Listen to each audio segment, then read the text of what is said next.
Hello there, my name is Monica Burns, and welcome to today's episode of the Easy EdTech podcast. It is 2024, and whether you're joining for the first time, 100th time, or for the 200th time, I am so glad you're here. I have lots of exciting things in store for you this year. Each episode of the Easy EdTech podcast is designed to give you ideas you can try yourself, share with a colleague, or bookmark for later in the school year. Get ready for stories from my time in the classroom, the work I do now with schools and districts, and my travels to different EdTech events, as well as practical ideas and inspiring stories from new guests each month. If we mention something you'd like to check out, you'll find the link to it in the show notes. So don't forget to head to my website, classtechtips.com/podcast, for all of the show notes and resources from today's episode. This episode is sponsored by my AI resources. Head to classtechtips.com/AI to access my free ebook with ChatGPT prompts, information on my AI and education membership, details about my quick reference guide, and links to every blog post I've written and podcast episode I've recorded about artificial intelligence. For everything AI, head to classtechtips.com/AI. This week's episode is titled Teacher Tips to Use Gemini to Save Time. And if you're like me, you're always on the lookout for ways to streamline your workload and reclaim your time throughout the week. That's why today on the podcast, I'm excited to share an AI-powered tool. It's becoming one of my go-tos, one of the chatbots in my back pocket, and it's called Gemini. It was known as Bard. It's Google's chatbot, or you can think of it almost like Google's version of ChatGPT. And there are oodles of ways that you can use Gemini to save time this school year. So this episode is going live on the 19th. Sometimes I record them a couple weeks in advance. I'm recording this one just about a week before it'll go live. I just got home from the EdTech Teachers AI and EDU Summit. I keynoted, helped kick off the day yesterday, which was a lot of fun. So all things AI are definitely on my mind today. Yesterday, my talk, my sessions were really around this idea of saving time and using AI as educators to really pull it into our workflow to save some hours over the course of the week, and using that as a lens to build a foundation for all the things we want to do and want to talk about with students over the course of this school year, next school year, and probably well into the future. So if you're a regular listener of the podcast, you know I'm a big fan of chatbots and using AI this way. I have a free ebook. It's called 60 plus must try ChatGPT prompts for teachers. It's been downloaded over 5,000 times already. So it's a freebie. You can totally grab a copy of it too. And I have that laminated quick reference guide using AI chatbots to enhance planning and instruction that was published by ASED and ISTE last year. There's thousands of those in the hands of educators too. But today we're building upon that. So not quite going beyond ChatGPT. I don't know that I want to think of it that way, but looking at a lane that might feel parallel, which is using Google's chatbot. So kind of like a new chatbot suggestion, some special features I want to point out today, and then of course some connections to what you might already do with other chatbots, but you want to try with Gemini now. So Gemini is from Google. As I mentioned, it used to be called Bard, but now the official name is Gemini. It's a chatbot. It uses a large language model to train, to learn so that it can respond to your natural language, the things you're typing in. And it can help with everything from lesson planning, drafting communications, to differentiating instruction and creating assessments too. So you can use the same chatbot prompts that you would use with ChatGPT or Claude with Gemini too. So just another option to put in your tool belt. And as we get into these dozen or so ways to use Gemini to save time this school year, there are some things that are specific to this particular tool that may make it worth checking out. And if you are in a Google School account, you might have access to Gemini already. If you use a personal Gmail account, you might have access to it as well. Everything we're talking about in this episode you can do with a free version, but just like ChatGPT has a plus version, Gemini has what they call an advanced version that has a couple extras. So just something to know as you're exploring this space. So let's jump into our list of ways to use Gemini to save time this school year. First up is the Google integration. There's plenty of items on this list that I think are worthy of your attention, but this might be the biggest one for you. And I love the integration with Google tools, particularly if you're in a Googly environment anyhow. So I'm someone, I use Docs and Sheets multiple times a day, and I'm super impressed with the integration that Gemini has. So what you can do is after you generate a response with just a tap of a button, you can move that Gemini response into Google Docs or into Sheets for easy organization. And so you don't have to copy and paste or worry about carrying formatting into another space. This will do it for you. And of course, and copy and paste is where you're at. That's number 2 on our list here. In addition to the Google tool integration, it has a nice easy button for you to quickly copy and paste any content that you generate. At the bottom of the response, you'll see that button. You just tap on the 3 dots, choose the copy option, and then you're ready to paste this anywhere. So even if you don't use Google tools like Gmail or Docs or Sheets, it'll still work pretty seamlessly with the other environments that you might inhabit. Number 3 on our list of reasons is to, or I should say tips to use Gemini to save time, is that you can easily modify your response. And if you spent time with me at a workshop this year, I recently visited a school in New York City where we were talking about this. I just led a webinar for some South Carolina educators a couple weeks ago.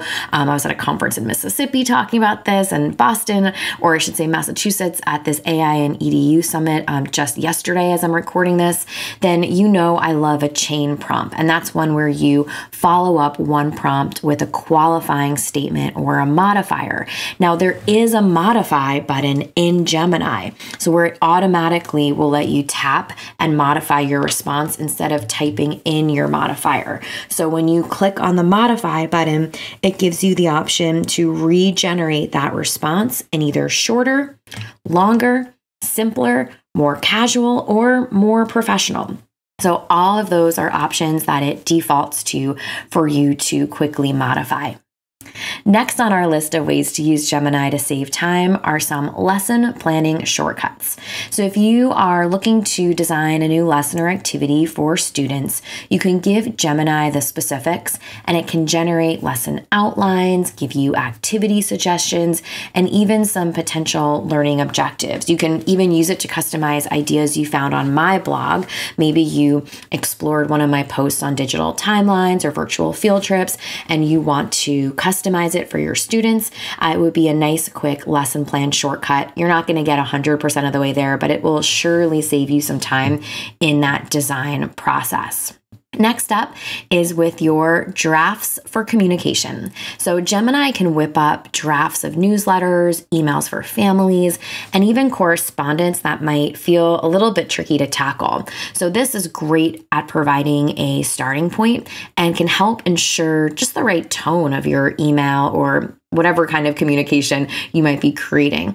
And you might have tried out some of the communication prompts from my post with ChatGPT tips. I'll link that out in the show notes for today's episode, but you can do that with Gemini too. So great for creating drafts of newsletters and emails that might feel a little bit tricky to write. Another way to save time is by generating creative writing prompts to share with students. So if your writing lesson needs maybe a little bit of a spark or something new infused into it, Gemini can suggest some engaging prompts or story starters that will get your kids' creative juices flowing. And you can ask it to give you images too. If you're particularly if you're using the advanced version, it can create images for you. And that is something you could do to spark a creative writing experience in your classroom as well. Now, similar to what you might have tried with Perplexity AI or Magic School AI, the next reason on our list of tips to use Gemini to save time is the differentiation support. So you can use Gemini to support any differentiated instruction goal you might have, as long as you can write a prompt that goes along with it. So you might enter a learning objective and then ask Gemini to give ways to modify that activity or provide scaffolds for the needs of your students. And you can get specific when you craft a prompt too, maybe even differentiating for student interest or including some information on the standard. So far in our ways to use Gemini to save time, we've got a Google integration, a quick copy and paste.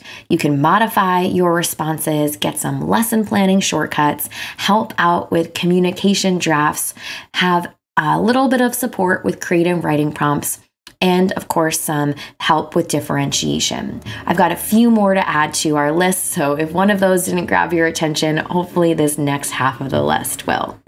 Next up, in ways to use Gemini to save time, are for quick translations.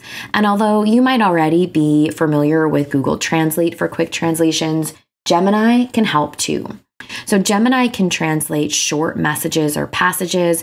Just like many translation services, it's not going to be 100% perfect, but it's a great head start, particularly if you have a native speaker in your school community who's going to review a translation. This can give them a head start.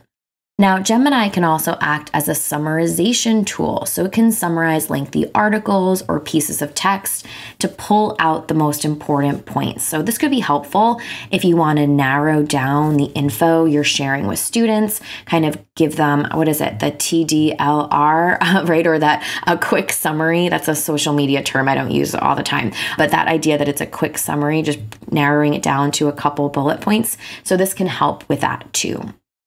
Now, in addition to using it as a summarization tool, you can use Gemini to save time with some question creation. So multiple choice questions, open-ended questions, you name it, Gemini can help you build assessments if you ask it to craft questions. So you can ask it to craft questions directly from a set of information or to create even discussion questions that you can share with the group. And when you ask for help, you can even include a list of some vocabulary words that you want it to include. Now, something that might seem silly, but could take you some time, so I put it on our saving time list, is some help with fun announcements. You might let Gemini draft engaging morning announcements or creative reminders about assignments that will grab your kids' attention. So you might ask it to turn a typical assignment reminder into a song, a riddle, or a poem before you share it with your students. So there is just so much that you can do with Gemini. We are scratching the surface, right, in our conversation today on ways to use it to save time. Next up is to use Gemini to get initial student feedback. So instead of putting student work inside of a chatbot, which I would not recommend you doing, Gemini can help you instead get some ideas for the type of feedback you might give. So for example, you might put in the task or expectations you have for students, describe it, and then ask for ideas on the type of feedback you might give to a group. So this can help with initial student feedback. You can also save time with Gemini by using it as a unit starting point. So before digging into a new unit with students in any subject area, you can ask Gemini for a summary of key points, an overview, or maybe even some fun facts about the topic. This can help you gather some ideas that might be new to you if it's the first time teaching that particular unit of study, or some ways to really energize the content that you've taught before in the past. Another way to save time with Gemini is by switching the formats of something. So this could be switching a list to a table or a paragraph into bullet points, right? You name it. You can either ask it to turn something into a new format, or if it gave you a response in a format you don't love, you can then respond with a quick, make this a table or make this a list. Now, the last one on our list is the save for later option. One of the biggest time savers when I'm jumping into a chatbot, including Gemini, is looking on the left-hand side of the screen to see my older chats or my chat history. You can even rename them later so that they cover a particular task. So if you find yourself always looking for ideas for do now activities, and so you have a prompt that you've written that's really robust, that's about everything you love to have in a do now activity, you can save that whole chat history, go back to it the next time you're looking for more do now activity ideas, and then work within that same chat so it remembers your history or all the things that you like to see in your output. So this is just a handful, about a dozen or so teacher tips to use Gemini to save time.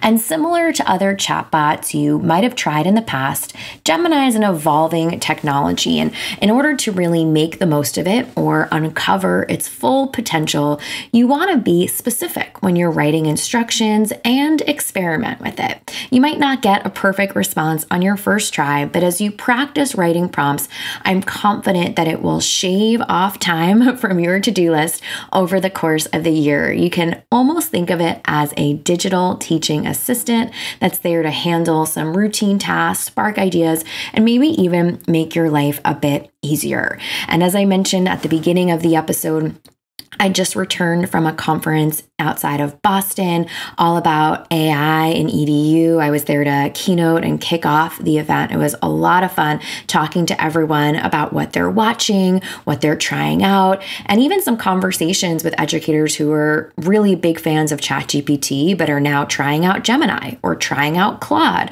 or just dipping their toes in these other chatbots as they are coming on to the scene. So lots of directions you could take this in after today. Let's finish up this episode like we always do with a few key points for making this EdTech easy. Streamline tasks like lesson planning, communication, and assessments.